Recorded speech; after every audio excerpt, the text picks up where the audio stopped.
Okay, today we're looking at something really, really disturbing. An incident that, well, it just changes how you think about the dangers first responders face every day. Yeah, it's incredibly sobering. We're talking about Sunday, June 29th, 2025, Coeur d'Alene, Idaho. What started as, a response to a brush fire became this calculated, deadly A ambush. deliberate attack on firefighters. Exactly. So our mission here is to go past the basic news headlines. We're using the Associated Press report as our main source to really understand the sequence of events, the intent behind it all, and what it means. For the responders, for the community, yeah. It's a lot to unpack. Okay, so let's start at the beginning. The initial call sounds pretty standard, right? A fire on Canfield Mountain. Right. So crews were dispatched maybe around 1:30 in the afternoon that Sunday.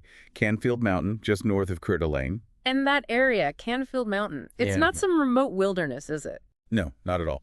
Coeur d'Alene's got about, 55,000 people, Mm-hmm. right near the Washington border.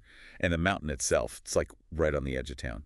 Popular spot. Hiking, biking, that sort of thing. Yeah, exactly. Lots of trees, heavy brush, trails everywhere leading up into the national forest.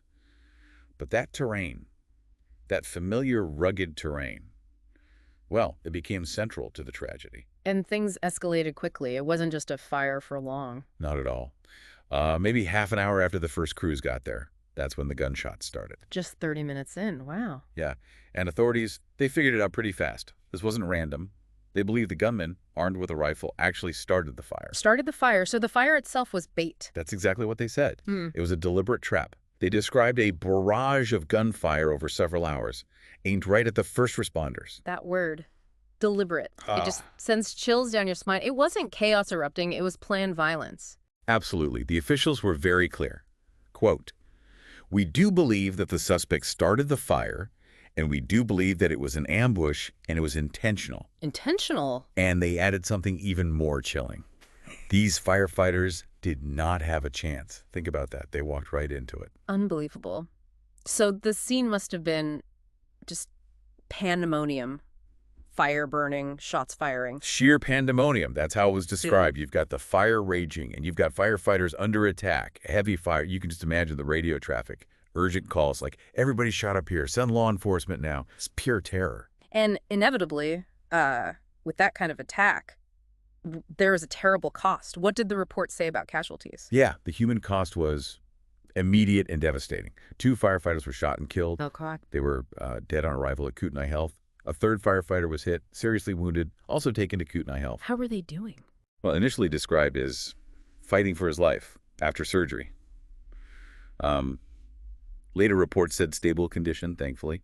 But still, 2 lives lost just like that, responding to a fire. It's just gut-wrenching. And facing something like that, this ambush, the law enforcement response must have been massive and fast. Oh, absolutely critical. Yeah. Had to be. They issued a shelter-in-place order for the area right away, got a tactical team involved. How did they even find the shooter in that terrain with a fire going on? Well, they used cell phone data, apparently, to kind of hone in on a specific wooded area. Smart. Yeah, and that's where they found him. The suspect's body, there was a firearm nearby. Hmm. And the flames, they were moving in fast on that position. So the suspect was deceased. Did they say how or who it was? They didn't release his name, Mm-hmm. and they didn't specify the cause of death in the initial reports, just that he was found dead.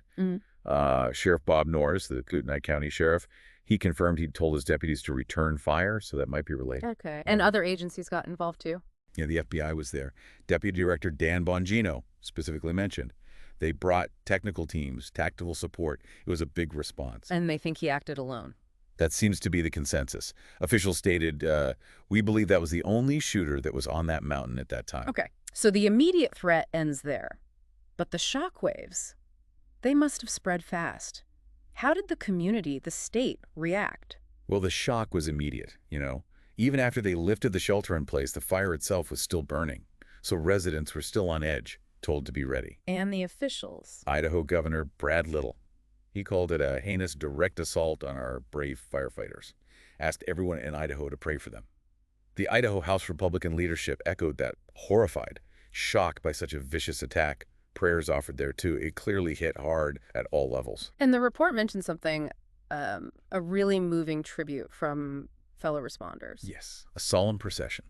They escorted the bodies of the two fallen firefighters from the hospital, Kootenai Health, over to Spokane in Washington. And along the route, firefighters, police officers, other law enforcement, they lined the streets, standing at attention, saluting as the vehicles passed. Just this powerful, silent show of respect, solidarity. It must have been incredibly moving. Yeah, absolutely. Gives you chills just hearing about it. And it wasn't just officials feeling it.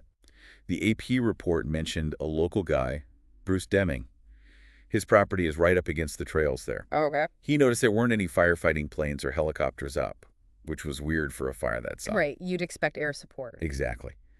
Then he heard about the shooting, and it clicked. He said, because they're concerned about being shot at. He even showed deputies a trail near his house that led towards the fire, said he'd been worried about someone prowling around my place. Wow. So even locals felt something was off, felt the danger.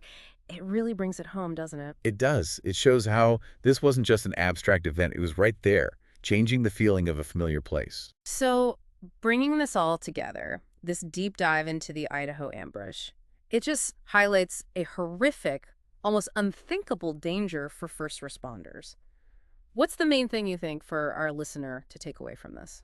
Yeah, I mean, the key takeaway is this is different. This wasn't, a fire getting out of control naturally or an accident on the job. This was calculated violence using the emergency as a weapon against the responders. Right. The very reason they were there was turned against them. Exactly. And that fundamentally changes the risk equation for these jobs, doesn't it? We have to face the fact that the people running towards the danger fire, medical calls, whatever, they're now facing threats that are not just hazardous, but actively malicious. It's a whole new level of complexity. It's a really stark, sobering reality. Which leaves us with a pretty heavy thought, I guess. Consider this. If first responders are now becoming targets, even during what looks like a routine call, what needs to change? How do we prepare them? How do we protect them? And maybe most importantly, how do we truly recognize this evolving kind of heroism they show?